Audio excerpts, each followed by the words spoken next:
So, El-Rufai's son has expressed his deep regret to criticizing Jonathan during Jonathan's regime. How he criticized Jonathan. He said he was quite naive to have criticized Jonathan. This is him saying he's sorry to Goodluck Jonathan over his unguarded utterances. All the unguarded utterances he made towards Goodluck Jonathan. I understand that it's quite courageous for one to publicly make a statement, an apology, to express his regrets for, criticizing Jonathan. But I hope he's doing this from a place of realization that he knows truly that Jonathan's regime was the best compared to what we saw during Buhari's regime. This is a lawmaker representing Kaduna North Federal Constituency at the House of Reps. He is the former governor's son, the former governor of Kaduna State. His name is Bello El-Rufai, and he recently expressed his regret for criticizing the administration of former President Goodluck Jonathan. And if you can see, at this point, all those people who have been criticized Jonathan, now they are crying. Most of them are crying. Some of them that carried power cards to protest against Jonathan, where are they now? Where are they now? So El-Rufai's son, admitted on Channels TV that he was naive of his criticisms of Jonathan, that it really prevented him from realizing that there was real governance in the country under Jonathan's administration. He realized that he made a grave mistake in criticizing Jonathan after his father told him about going to visit Jonathan for political talks. So he said he was quite sorry, that he's now wiser. He's now wiser that he would not ever, make unguarded utterances towards Jonathan. And I say this as medicine after death. Yes, now, my country people, this is a typical example of medicine after death, because there is nothing your sorry can do anymore. You all worked and conspired against Jonathan and brought the calamity called Buhari upon Nigerians. And now, Tinubu has continued from where Buhari stopped. So admitting that you were wrong wasn't, in fact, I don't think is enough. But unfortunately, it is too late, because a lot of damages have been done. A lot of damages have been done.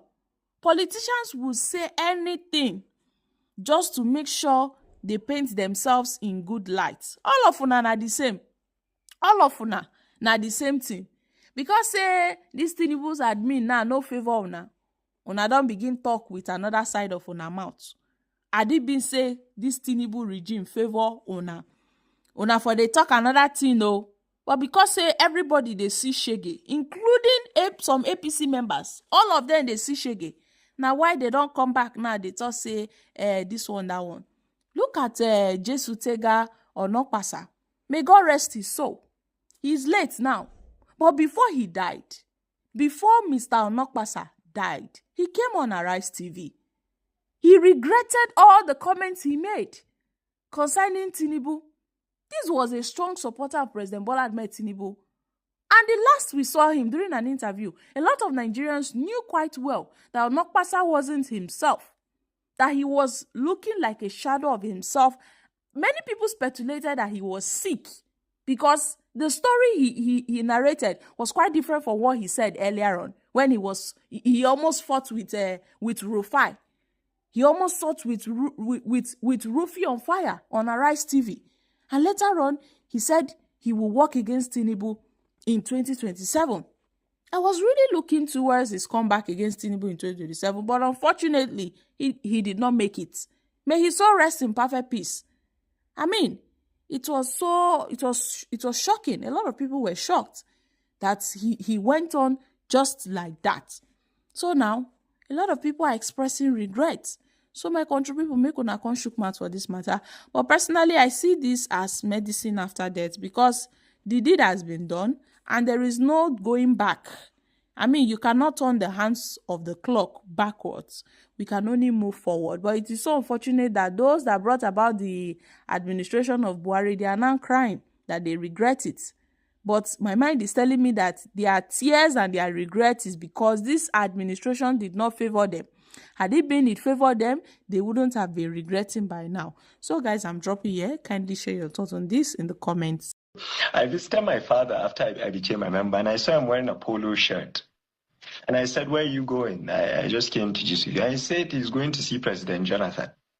And I paused, because when I was naive, or when I thought ego or gratification mattered, I used to be very active in criticizing President Jonathan. I even forgot in my naivety, as many young people, that we had governors then. And I then find my father saying he's going to go and consult with President Jonathan.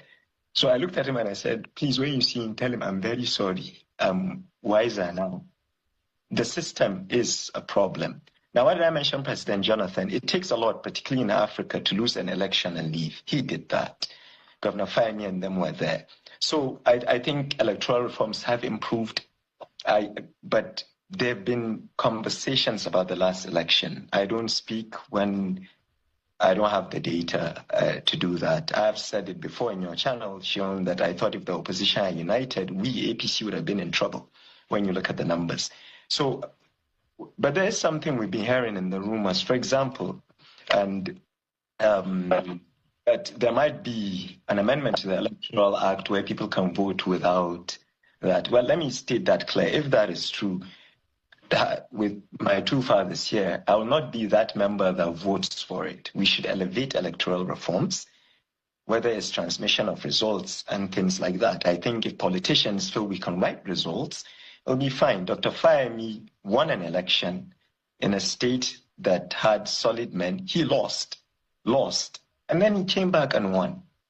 You know, I liked what my father, Dr. Bugaji, said about instant gratification. That is the problem. And young people now, and 70% under 30, I'm 37, so I'm just small, but I'm older. They look at me and they're hailing us for doing nothing. It's been tough, okay? As I said, it's been tough because it's always easier to criticize from the outside. It's more complex. But Nigeria has stepped up from the dark days of PDP, if you wouldn't mind me saying this, in the regard that my father was a minister in PDP, but we had stories of people lining up and results being announced. Okay, so there has been progress, but what we should do is elevate it, not, and that falls on us as legislators with the power to pass the law. You know, I know our credibility is low now because people think there's no, I mean, it's not, we're not challenging the executive, and it shouldn't be like that. But I wanted to make that clear. But before I get to that, Dr. Bugaji mentioned something about power. Ms. Kate Henshaw over here, her power came from the culture.